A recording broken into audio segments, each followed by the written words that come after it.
Hello everyone, this is ICBs here and today we're going to be talking about Damsel. Is this movie as bad as everyone is saying? Well, no. Hear me out. I watched the entire movie and I watched it without having seen anyone's review beforehand, but I still kind of knew that it was going to be a very bad movie. But I watched it from beginning to the end without finding anything too horrible. And immediately after I watched the movie, I went ahead and I watched some people's reviews and saw that people's opinion, well, to be honest, the reviews didn't really convince me that this was a really bad movie. I think that this movie is above average. If I have to rate it, it would be maybe 6 or 7 out of 10. On IMDb and Rotten Tomatoes, the rating kind of ranges from 50 to 60%, which I think is very appropriate. Surprisingly, however, IGN gave this movie a 3 out of 10, but before you furiously type your comment saying that I am wrong, just hear me out, give me a second. I don't care what other people think. This is my channel and I want to share my personal opinion on this channel and be, true to myself. If you want to hear a different opinion on this movie, well, you can literally watch anyone else's video because everyone else hates this movie with a passion. And hey, that's their opinion and I respect that. Like I said, I watched some reviews and the points that they made didn't really convince me. So I'm going to break those points down right now. Number 1. The king goes with a small number of soldiers to defeat a dragon. And to answer that, well, it's a fantasy movie. I think in Sleeping Beauty the prince went alone to beat the dragon, so the king going to defeat the dragon with a small number of soldiers doesn't sound too bad in my opinion. And again, I want you guys to remember that this is a fantasy movie and it's a very generic trope of a knight going to defeat a dragon. Moving on. People of color being cast in this movie. And while I do firmly stand against race swaps and documentaries like Cleopatra and others to be portrayed historically accurate, I have to remind you guys that this is a fantasy land and has rules separate from ours, so seeing diverse people of color shouldn't be a problem in my opinion. Number 3. Elodie not wanting to marry because of the marriage being arranged and that she wants to go out and explore the world. I think that it's very natural for someone to not marry someone they don't love, and I think Elodie only had like one line where she says that it's no reason to marry someone, and then immediately after that she agrees and realizing that she has a duty to her people as a princess, right? And obviously she has a wish to go out and explore the world. I mean, who wouldn't, regardless of the time you live in? Number 4. Criticism of the royal family marrying women and mixing their blood with their own by simply making a cut on their hand and smooshing them together. And yes, I do agree that this seemed a bit out there concept, that you could simply smoosh your bloody hand with someone else and fool a dragon into thinking that the bride is of royal blood. I mean, by this logic, wouldn't the prince also be affected by someone else's blood and have his own blood changed? I know it's very stupid, but the thing is, this is supposed to be a fantasy and it does require a certain suspension of disbelief. I mean, when you consider the Beauty and the Beast movie, it had such a complex curse in that movie. It's a bit mind-boggling when you think about it. Just watch the pitch meeting for that movie, you'll definitely understand. Number 5. No one notices that the royal family is marrying so many princesses that go missing.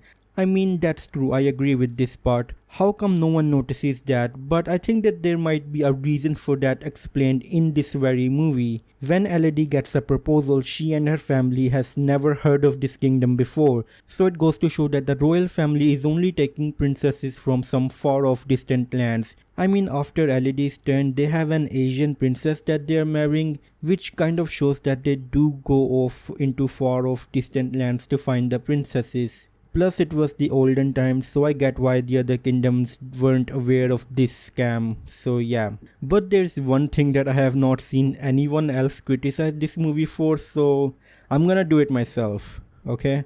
And that is that why does this has to be a princess? Why can't they just take a random girl off the street and make her stay in the castle for some time to clean her up and make her look royal? And then they can sacrifice her to the dragon by mixing their royal blood with her. This makes far more sense than using a random princess from some far off lands. I think this kind of breaks the entire movie, but I just kind of find it hilarious really, like no one realized that when they were making this movie. It's kind of hilarious to me. Number 6. LED killing the dragon towards the end really easily while the trained knights couldn't do it. And you know what? I'm going to compare LED to one of my favorite characters in the Marvel Cinematic Universe, and that is Iron Man. And when you think about it, when Iron Man went to the Afghanistan, when he was captured by the terrorists, he built an Iron Man armor in a cave with a bunch of scrap, and I love that. And it makes Iron Man seem resourceful, like I love that about him. And I think that LED killing the dragon towards the end of the movie when the dragon is already very damaged doesn't seem too bad. And I think that LED stabbing the dragon kind of happens a bit too quickly, because the dragon beforehand in the movie was really overpowered, like the knights couldn't do anything. I kind of assumed that the dragon had a bulletproof skin or something, but LED easily being able to stab the dragon with the sword, it did seem very surprising to me. But then again, it was the end of the movie, so I can't really complain too much. Number 7. Men being evil or simply useless in this movie. And I do agree that the men in this movie are either side characters or they're just, straight up evil or narcissistic or whatever. But then again, they don't really have a lot of screen time. So the movie is not about them, it's about LED. So the movie kind of very primarily follows LED.